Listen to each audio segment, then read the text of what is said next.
香港人是瘋了嗎？各位觀眾，我今天真的必須在節目的開頭大聲地問出這個問題：你們有體驗過一個國際大都會，一個充滿摩天大樓的金融中心，在一夜之間被彷彿末日般的狂風暴雨吞噬，甚至整個城鎮感覺要在地圖上消失的感受嗎？難以置信的洪水，連屋頂、道路，甚至交通號誌都被泥水和連根拔起的大樹吞沒。但在這一切發生之後，即便如此，那些香港人隔天早上竟然仍舊笑着，或者是面無表情地打開家門，一邊清理及膝的泥濘，一邊頂着狂風暴雨。腦子裏想的居然是：死啦！地鐵停駛，我要怎麼趕去中環上班？這一幕讓全世界的人們，讓所有守在熒幕前看着 CNN 和 BBC 直播的國際氣象專家和記者們，感到徹底的震驚與毛骨悚然。為什麼？我真的不明白。為什麼他們能在如此嚴峻的自然環境中，在面對連老外都會嚇到腿軟的10號風球和黑雨警告時，卻仍能如此平靜地，甚至有些病態地繼續他們的日常生活？這裏就是香港，一個世界上罕見的將極端天氣與高度資本主義社會完美融合，並且與水患、颱風共存的奇蹟之地。事實上，如果你翻開全球氣象數據，香港的年降雨量和受颱風侵襲的頻率，在世界級的大城市中絕對是名列前茅的，甚至與南美洲的熱帶雨林、東南亞的季風區不相上下。如果以年降雨量和瞬間暴雨的破壞力來看，香港這座被海洋包圍、背靠山脈的彈丸之地，簡直就是老天爺的島水區。在這片由九龍半島、香港島和新界組成的狹小土地上，大霧山一側的狂風暴雨尤其深重。一到夏天的颱風季節，或者是突如其來的黑雨來襲，泥水甚至能將低窪地區的房屋直接淹沒。在柴灣，馬路會在10分鐘內變成湍急的黃河；在黃大仙，地鐵站的樓梯會瞬間變成巨大的室內瀑布，泥水甚至能淹到人的脖子。在西貢和南區的村落，土石流能堆到樹梢，甚至有些家庭的玄關一覺醒來就已經被泥沙徹底封死。你敢信嗎？這是一個人類高度密集居住的地區，這是一個每平房價高到嚇死人的世界金融中心。世界上很少有國家或地區能降下如此多、如此密集的暴雨，並且在極狹窄的空間內容納數百萬人口。然而，儘管是一個降下如此多雨水，每年都要被超級颱風蹂躪幾次的地方，這裏的公共交通系統卻展現出了一種近乎非人類的韌性。道路被倒塌的樹木封死，沒關係，幾小時內就會有相關部門甚至普通市民自發去清理乾淨。地鐵站淹水，他們會以不可思議的速度抽水，然後列車繼續準時運行。人們平靜地生活着，穿着西裝打着領帶，下面配着拖鞋，涉水走過斑馬線。這種與極端天氣共存的精神，正是香港智慧與堅韌的結晶。水患與颱風是老天爺給的試煉。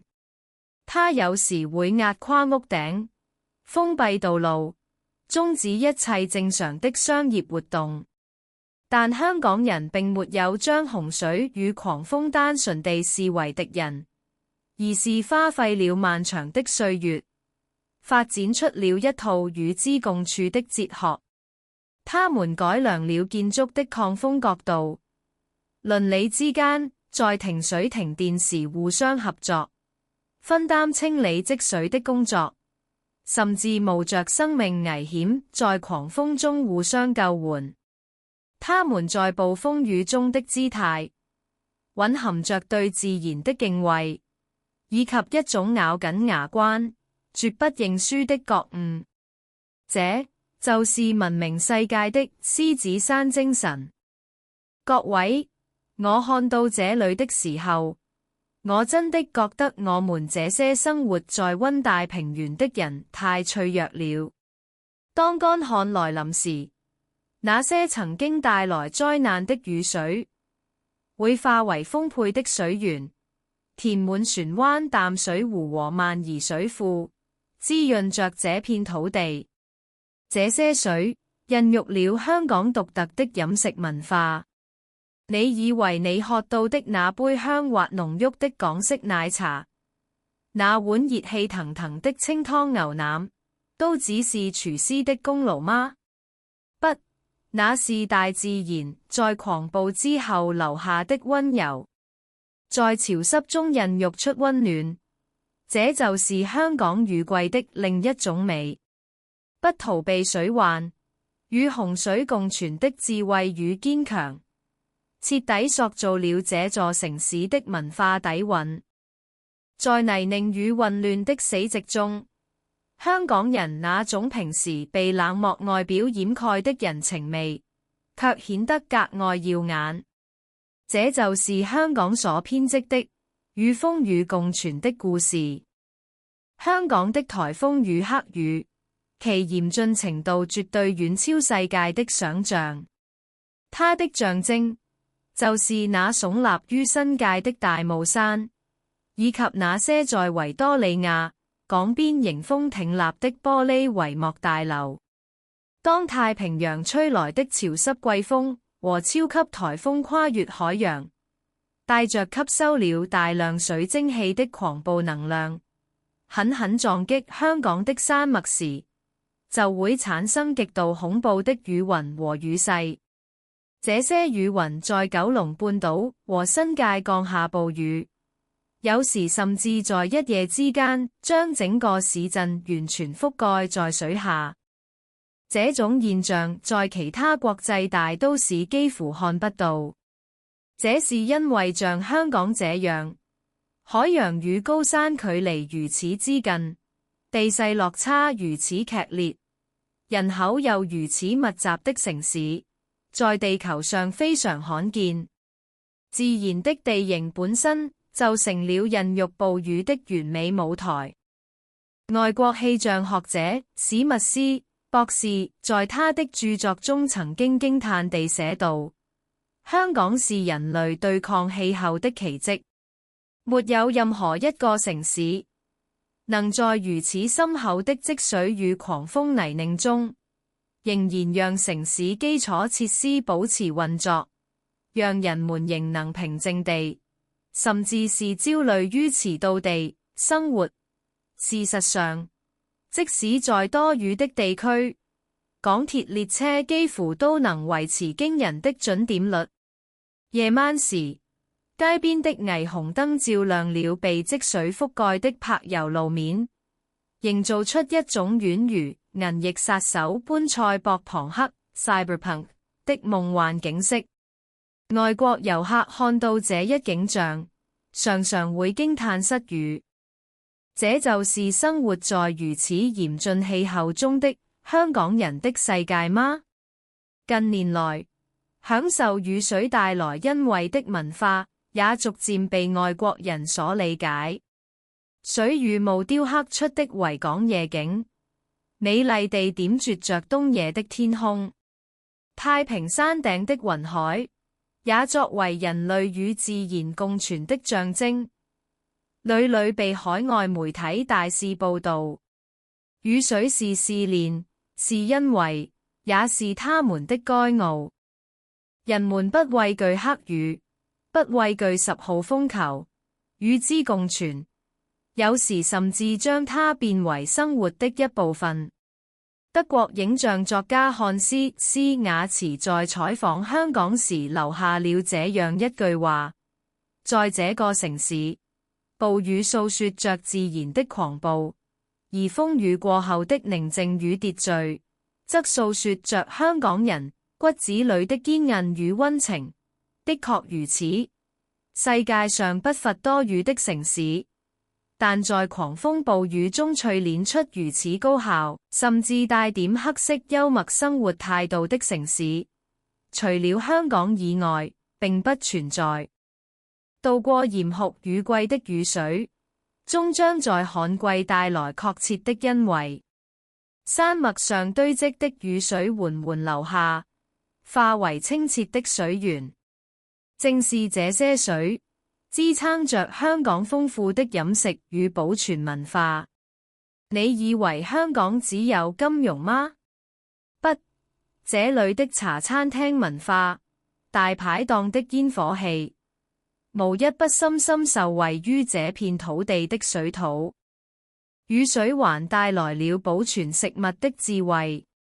在那些老舊的唐樓裡，在大澳的漁村中，至今仍保留着將食物懸掛於通風處防潮的傳統。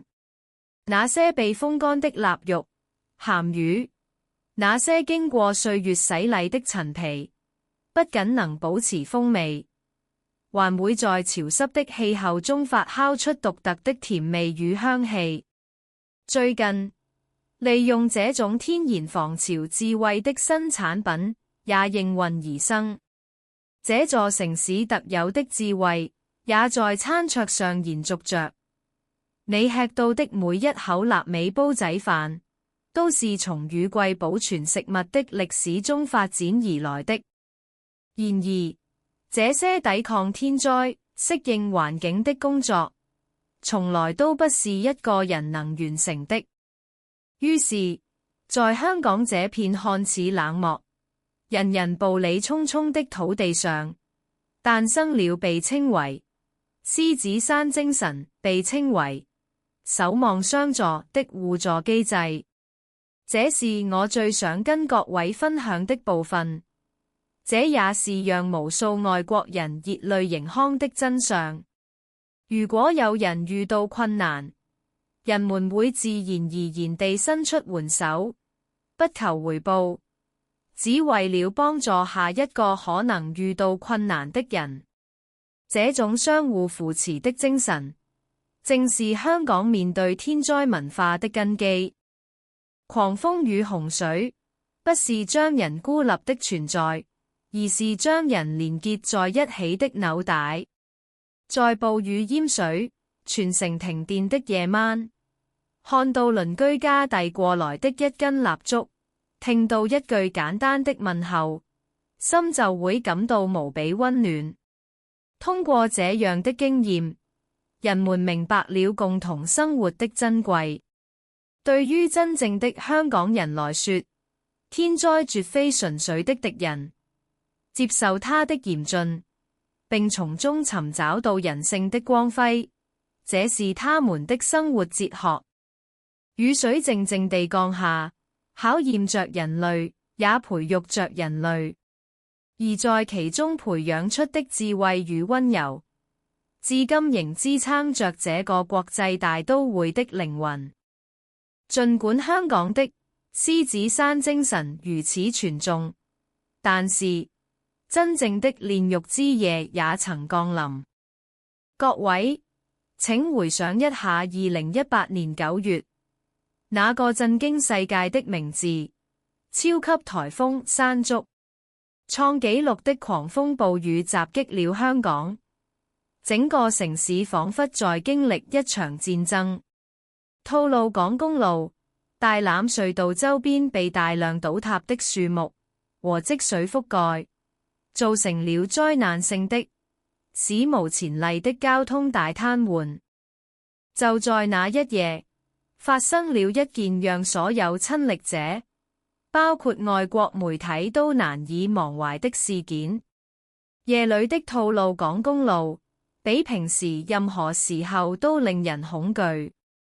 說是公路，但此時此刻，仔細聽，人們只能聽到狂風如同野獸般撕裂空氣的聲音，以及暴雨不斷像石塊一樣砸在車身上的巨響。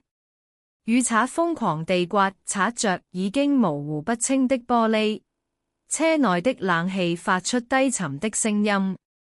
不久，最前方的紅色尾燈停止了移動，整條長達數公里的車隊徹底停了下來，只有引擎的聲音在狂風暴雨深處低鳴，時間的感覺漸漸消失。2018年襲擊香港的創紀錄颱風，最終吞噬了這條交通要道，無法逃離的車隊持續延伸，最終達到了驚人的上千輛。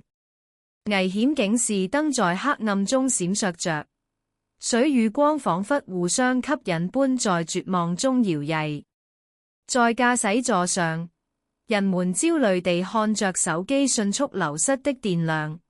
在副駕駛座上，孩子們裹着外套瑟瑟發抖。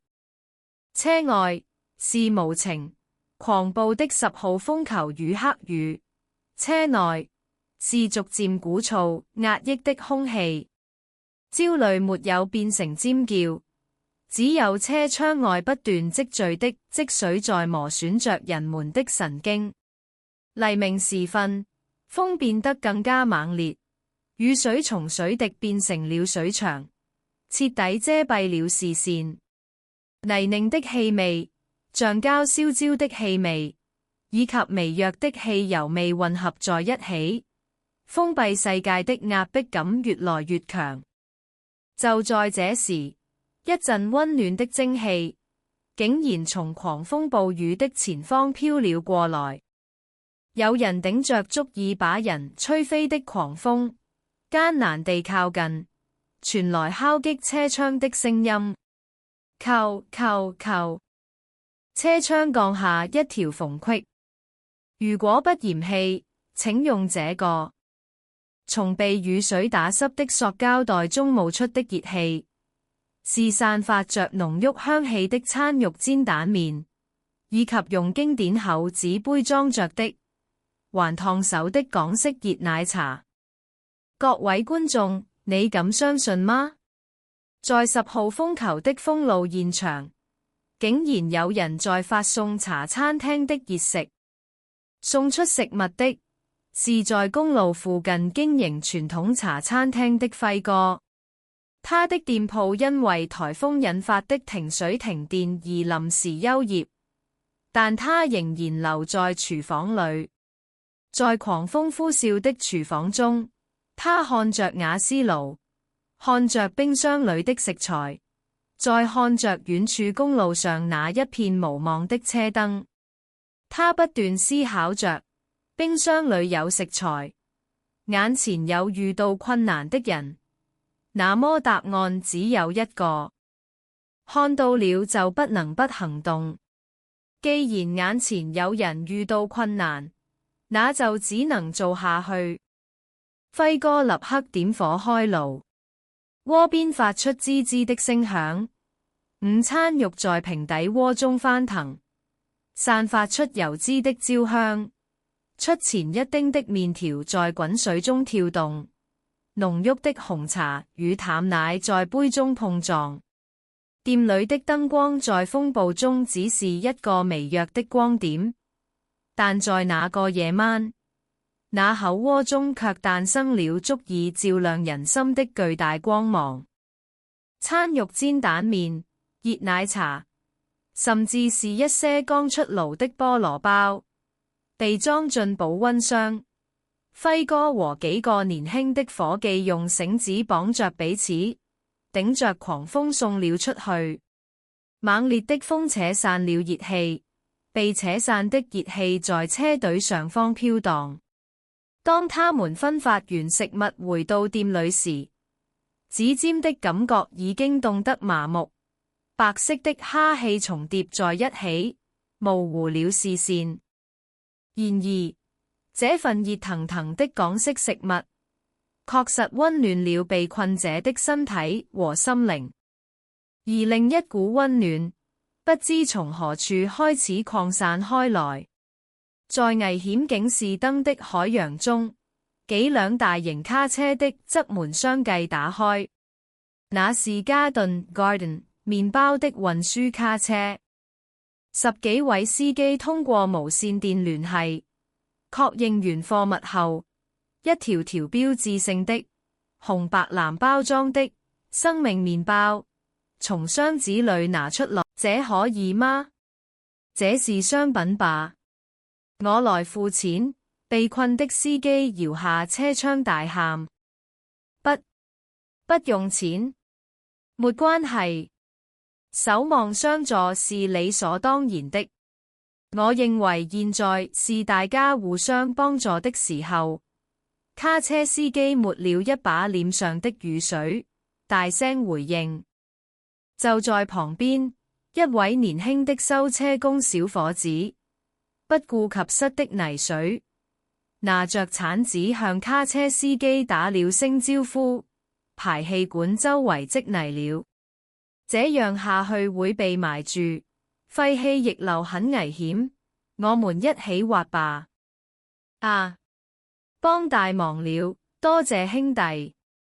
青年熟練地撥開淤泥，給不認識的孩子遞上毛巾，朝陌生老人的車窗噴灑除霧劑。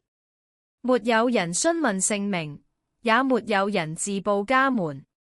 這份幫助不針對任何人，只是默默地堆積着眼前所需的所有幫助。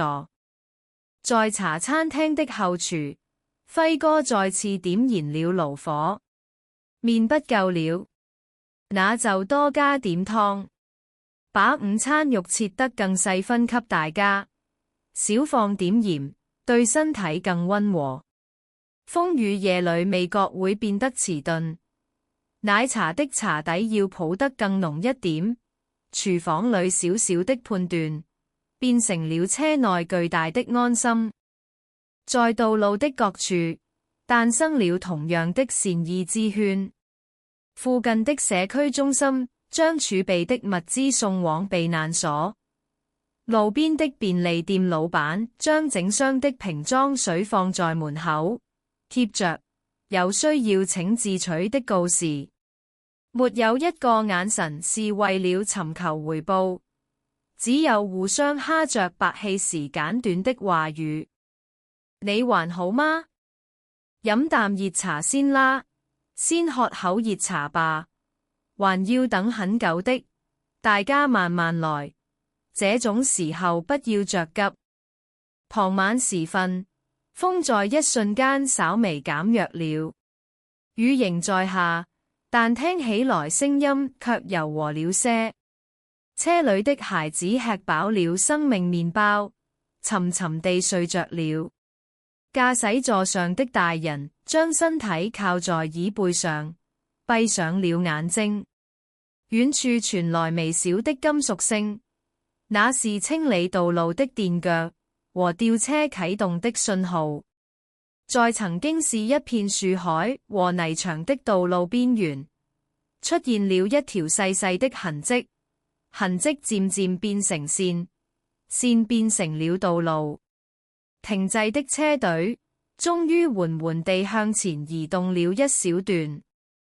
隔天早上，泥濘依然很深，救援依然在艱難推進，但人們的表情卻比昨天平靜了許多。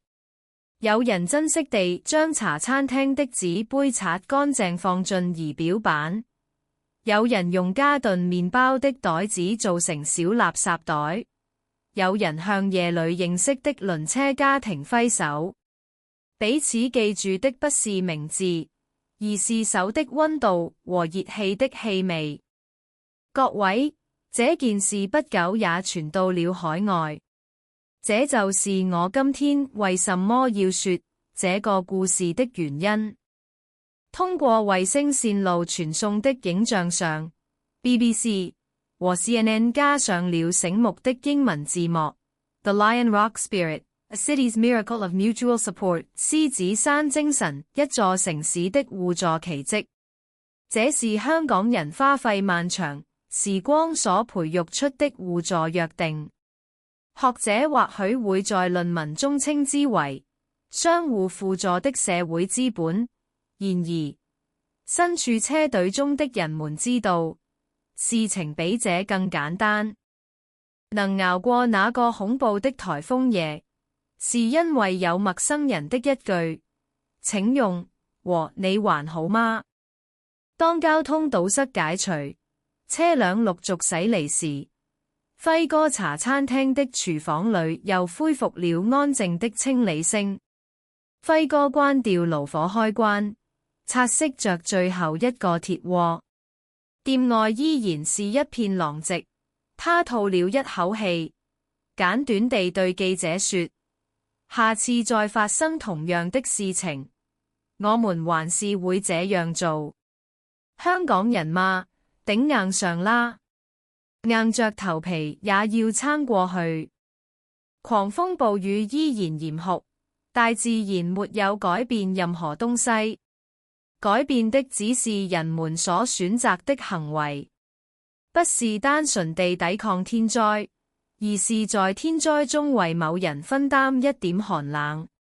這一個又一個的選擇堆疊起來，在泥濘的柏油路上刻畫。於是我們回想起來，極端氣候雖然考驗着人類，但人正是在試煉中才能變得溫柔。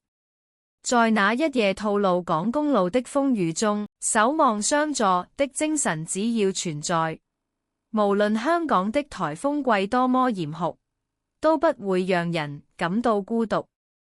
在那個被風雨封閉的夜晚，車裏不僅有香港本地人，還有一位正在觀光的美國男性記者大衛 David。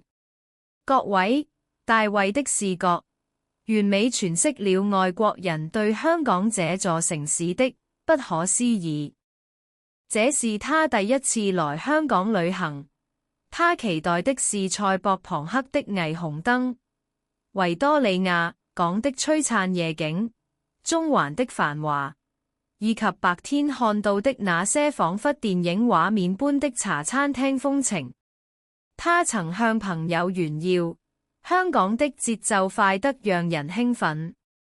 然而，那一夜，在吐露港公路上，當車輛停止移動，狂風開始撕裂周圍的樹木時，情況完全改變了。大衛以為自己陷入了災難電影的拍攝現場。窗外是吸盡聲音的黑暗與狂暴，車內逐漸變冷。關掉引擎立刻就會呼出白氣。計程車司機用鎮定的語氣重複着：唔緊要，沒關係，一定能通行的。但在陌生境地的不安感非常巨大，時間越長，大衛的焦慮感越是累積。還要等多久？我們會不會死在這裏？就在大衛瀕臨崩潰這樣想時，傳來了扣扣的敲窗聲。站在狂風暴雨中的，是一位穿着制服已經濕透的香港男性。他的臉凍得通紅，呼出的氣是白的，但臉上卻帶着溫和的笑容。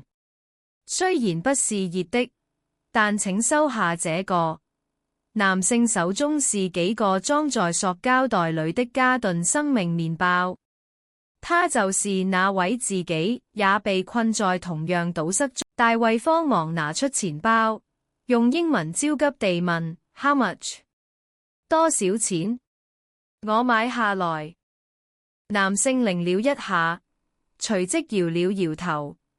靜靜地用生硬但堅定的英文說 No money. Free. 有困難時互相幫助，理所當然的。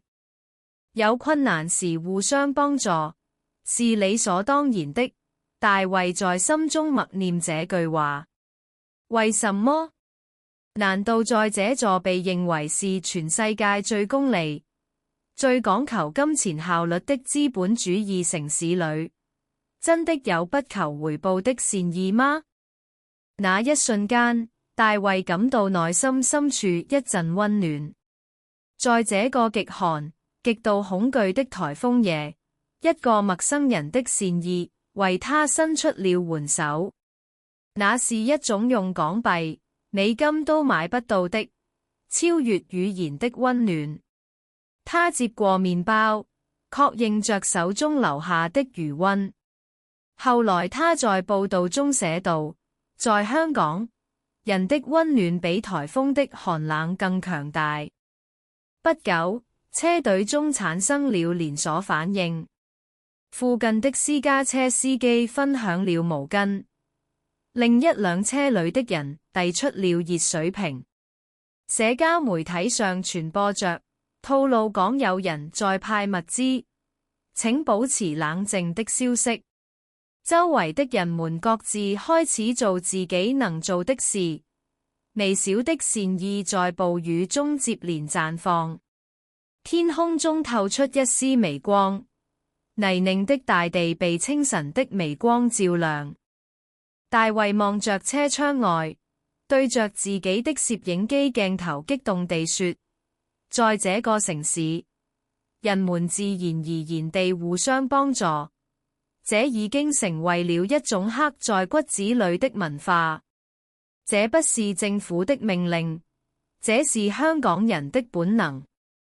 他的這段真情流露的自白，也在海外媒體被瘋狂轉載，在 BBC、CNN 和美國的 Reddit 網絡論壇上引起了巨大反響。新聞以 A City's Miracle, The Lion Rock Spirit 一座城市的奇蹟獅子山精神為標題傳播開來，評論區裏湧入了來自世界各地的讚揚。他遞出的不是麵包，而是希望。一位美國網友這樣寫道：這座城市的人們不是為了戰勝洪流，而是為了在風雨中互相溫暖而活着。另一位歐洲學者評論：大衛回國後，在 CNN 的黃金時段採訪中總結道：我在香港學到的最震撼的一課是，關懷不需要解釋，也不需要理由。即使語言不通，即使外表看起來再怎麼冷漠匆忙，他們的心靈也能在危機時刻緊密相通。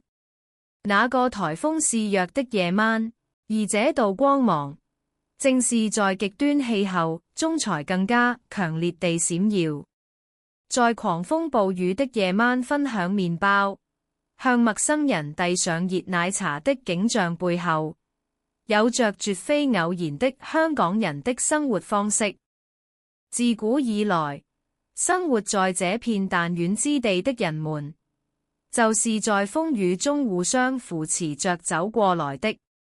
從早年木屋區的大火，到無數次掠過維港的超級颱風，災後的復原工作，從來都不是一個人能完成的。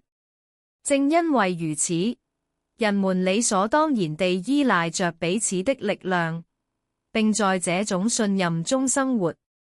獅子山精神，守望相助，這就是香港人稱呼這種互助機制的詞彙。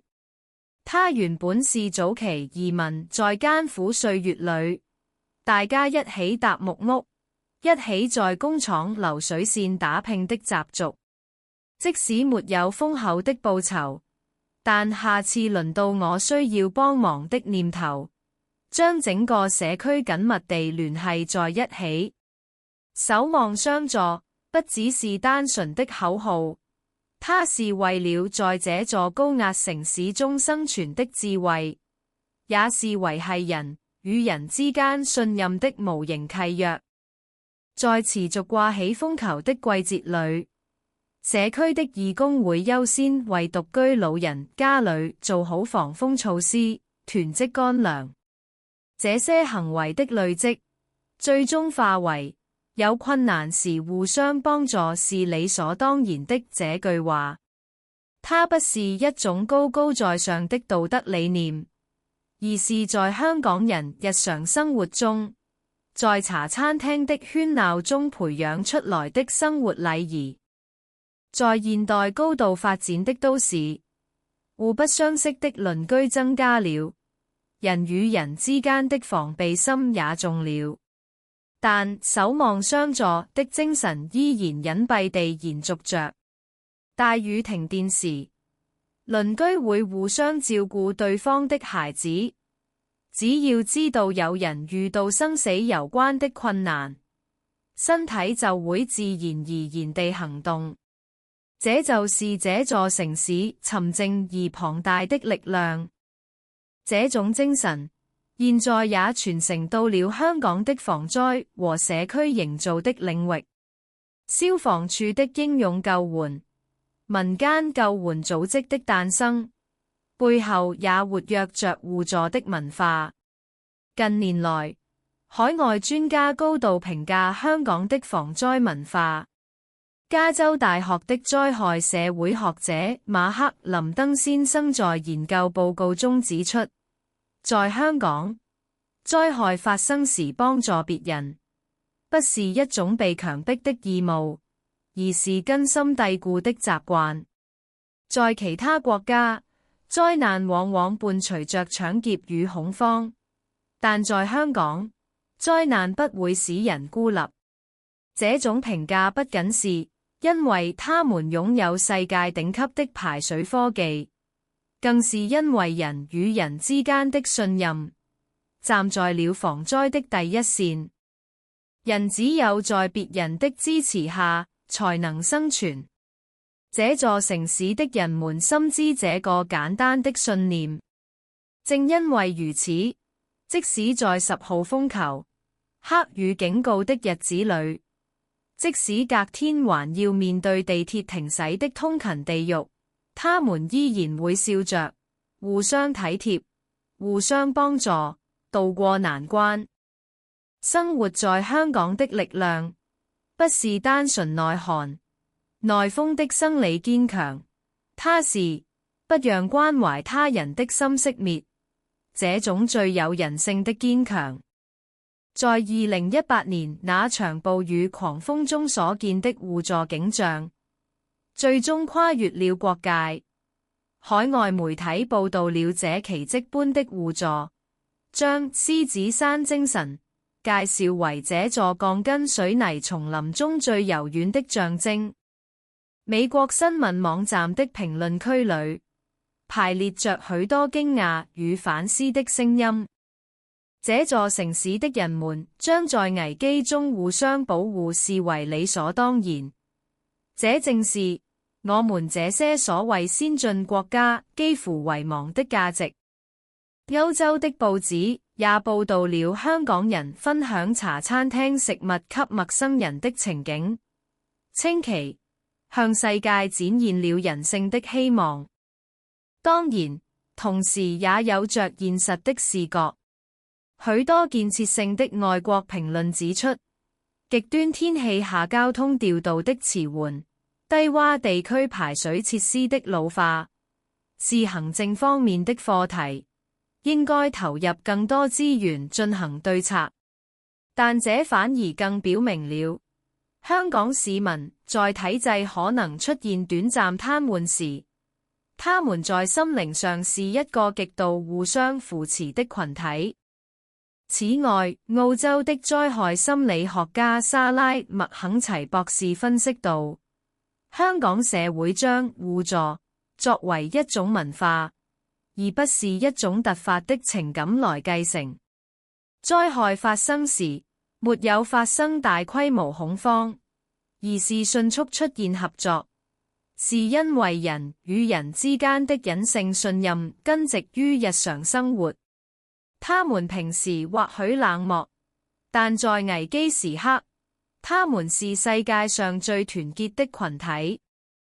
亞洲其他媒體也紛紛深入介紹了獅子山精神與守望相助這些詞彙。他們認為這個詞比單純的羈絆更具實踐性，更具行動力。香港人將互助行為本身視為一種生存文化。所有國家的評論都有一個共同點，對這種在極端環境下不求回報的溫柔，表達了深深的敬意。各位觀眾，我今天說了這麼多，其實我內心是非常激動的。在香港這座颱風與暴雨頻發的城市中孕育出的守望相助精神，現在不僅感動着香港本地人，也感動着全世界的人們。極端的狂風暴雨雖然考驗着人類的極限，但香港人這群平時看起來總是匆匆忙忙、精打細算的人們，卻在這場試煉中找到了人性的溫暖，這道足以穿透最厚重黑雨雲層的最強大的光芒。雨水的降臨與狂風的呼嘯，不僅是嚴酷的自然懲罰，其中更蘊含着人與人之間守望相助的心意。